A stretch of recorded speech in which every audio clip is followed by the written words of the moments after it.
नमस्कार मित्रांनो, मी किशोर चौधरी यूट्यूब चॅनलमध्ये आपलं स्वागत करतो. आज 22 ऑगस्ट 2026. रेग्युलर आपल्या शेतांमध्ये काय कामं चालू आहेत, उत्पादन कसं आहे, नुकसान किती आहे, हे आपण वेळोवेळी दाखवत आणि सांगत राहतो. जस्ट शेतात फिरत होतो. ही जी आपण व्हरायटी लावलेली आहे, मागच्या व्हिडिओमध्ये मी दाखवलं होतं. आणि आज आपण या झाडांवर एकूण फळं किती आहे, फळं मी लगेच तोडणारच आहे. कटिंग पण आपली याची झालेली आहे. तरी सांगायचं तात्पर्य म्हणजे 1 2 3 4 5 6 7 8 9 10 11 12 हे जवळजवळ 12 फळं आहेत. आपण यांना तोडून टाकणार आहे, कारण की आपल्याला यावर्षी उत्पादन घ्यायचंच नाही त्याचं. पण जे झाडं सशक्त झाले आहेत त्याचं पुढच्या वर्षी म्हणजे जूनमध्ये साधारणतः आपण बार घेऊ. म्हणजे जर कलम जर लावले तर उत्पादन तुम्हाला लवकरच येतं. झाड छोटं आहे पण 3 4 5 6 7 8 9 10 11 12 13 14 फळं आपल्या शेती माऊलीने मोसंबीच्या झाडांनी दाखवली का येतील. नक्कीच प्रयत्न आपण करतोच आहे. मेन आजचा विषय होता, आपण जे आंतरमशागत केलंय पपईसाठी, म्हणजे आतमध्ये जे आपण घेतोय, एक झाड मी दाखवायला लागेल. मुळकूच झाली, पडलं, असो, आपण त्याच्यावर काही घेणार नाही. आता हे झाड ज्या पद्धतीने वाढलंय, हे जे पानं आहेत हे या मोसंबीच्या झाडापर्यंत येत नाहीये.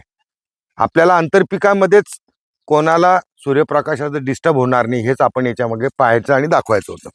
त्याच्यानंतर या साईडलाही कॅमेरामॅनला बोलूयात का ही जी लाईन आहे, या लाईनलाही या पपईच्या पानांचा सूर्यप्रकाश अडत नाही किंवा नडत नाही. झाडांची क्वालिटी खरंच छान होते. पपई पण आपली त्या मानाने खरंच सुंदर डेव्हलप होते. जास्त काही आपण खर्च करत नाही त्याच्यावर. इकडे या साईडला मी कॅमेरामॅनला बोलवतो. भरपूर झाडांना चांगले या प्रकारे फळं लागलेले आहेत. उत्पन्न कमी जास्त येईल. आपण हा प्रयोगच करतोय. प्रयोग करताना आलेल्या अडीअडचणी आपण दाखवतच राहू, सांगत पण राहू. मोसंबी पण म्हटली तर खरंच खूप छान डेव्हलप होते. कटिंग आपण केली, तुम्हाला खाली काड्या दिसत असतील त्याच्या, का कशा पद्धतीने पपई पण आपली डेव्हलप झालेली आहे. त्याच्यानंतर मी तुम्हाला या साईडला घेऊन जातो आतमध्ये. काही ठराविक झाडं चांगले आहेत पपईचे, पण मी असं म्हणणार नाही का संपूर्ण प्लॉट आपला सुंदरच आहे.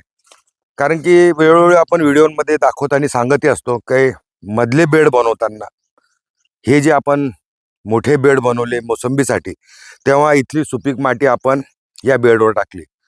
ही निकस माती आपण वहितीमध्ये आणायची. त्याच्यामुळे काही ना काही प्रयोग करत राहू, जेणेकरून याचाच पालापाचोळा या जमिनीमध्ये मिळत राहील आणि हा पण काही दिवसांनी सुपीकतामध्ये येईल. आपल्याला इथं नंतर आपण एक प्रयोग पण केलेला आहे का, इथं तुम्हाला दिसत असेल भेंडी आपण लावलेली आहे. मी कॅमेरामॅनला सांगेल का दाखवा, जे येईल ते येईल. आपण ह्याच गणितामध्ये दाखवताना सांगत राहतो.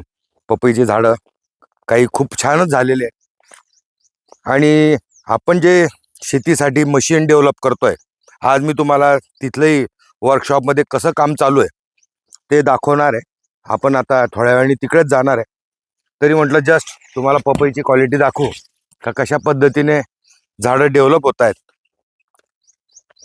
याच्यासाठीच आपण आज व्हिडिओ शूट करत होतो. तरी आपण आता प्लॉट नंबर 5 मध्ये जे आपलं जिथं वर्कशॉप आपण चालू केलेलं आहे, जिथं आपण बसतो, तिथं मी तुम्हाला घेऊन जातो. जे मशीनची डिझाईन करतोय आपण तिथं जाऊ. चला. प्लॉट नंबर 1 मध्ये पण आलो. प्लॉट नंबर 2 मधली तुम्हाला पपई दाखवली. इथं आपण जेव्हा पहिली लागवड केलेली आहे भेंडीची, ही पण मी कॅमेरामध्ये कॅप्चर करायला लावेल. टोकन यंत्रांनी आपण टाकलेली आहे. पपईच्या दोन्ही बाजूला टोकन यंत्राने आपण हे भेंडी लावलेली आहे. इथली मोसंबी पण खरंच खूप सुंदर आहे, खूप छान डेव्हलप झालेली आहे. पपई पण स्टेप बाय स्टेप. आता एकाच टायमाला पपई लावल्यानंतर जमिनींमध्ये जसा कस असेल तसं आपल्याला पीक त्याचे रिझल्ट देत आहे. आता मोसंबी पण पाहिली, खरंच छान आहे. टोकन यंत्राने एक लक्षात आलं का ज्या पद्धतीने मापं पाहिजे असतात आपल्याला त्या पद्धतीने 1-1, 2-2 बी, 3-3 बी जे तुम्हाला काही टाकायचं आहे ते याच्यामध्ये टाकल्या जातं. चला आपण वर्कशॉपला जाऊ. तरी आपण आता प्लॉट नंबर 5 मध्ये आलोय. कंपाऊंडवर गिलके तुम्हाला दिसत असेल, गिलके दोडके लावलेलेच आहेत. खूप चांगलं उत्पन्न येऊन राहिलं. अपेक्षा फार कमी आहेत.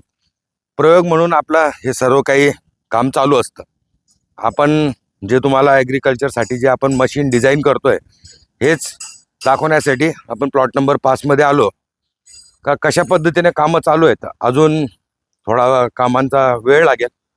जशा पद्धतीने कामं होतील नक्कीच मी डेमो पण करेल, त्यांचे फीडबॅक पण देऊ कशा पद्धतीने कामं होत आहेत. हे एक आपलं मॉडेलचं काम चालू आहे. या मॉडेलचे फंक्शन पण वेगळे राहणार आहेत. त्याच्यानंतर हे एक मॉडेलवर आपलं काम चालू आहे.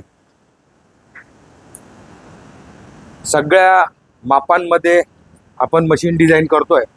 त्याच्यानंतर हे बरेचसे याच्यातले मशीन जे आहेत ते सगळे रिमोटवर ऑपरेट होतील, रोबोटिक काम करतील. मग तुम्हाला ग्रास कटिंग असो, स्प्रे असो, टोकन पद्धतीने जर बियाणं पेरायचं असेल तर आपण याला त्या पद्धतीनेच मशीन लावणार आहेत. का टोकन मशीन पण ते हँडल करत जाईल. हे एक टाईपचं वेगळं मशीन चालू आहे. याच्यावर जवळजवळ वर्किंग झालेलं आहे. आता या पद्धतीच्या मोटर काही 1000 वॉट, काही 1500 वॉट, काही 2000 वॉट या पद्धतीने आपल्या इकडे कॅमेरामॅनला मी बोलवेल का या पद्धतीने याची फिटिंग चालू आहे. आता या ज्या तुम्ही जेवढ्याही ॲग्रिकल्चरचे इम्प्लिमेंट पाहिले यांना कुठे स्टेअरिंग तुम्हाला दिसणार नाही.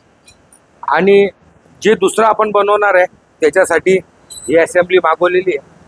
जेणेकरून काही लोकांना जर मशीन स्वतः चालवायचं असेल तर त्या पद्धतीने यांचे कामं चालू आहेत.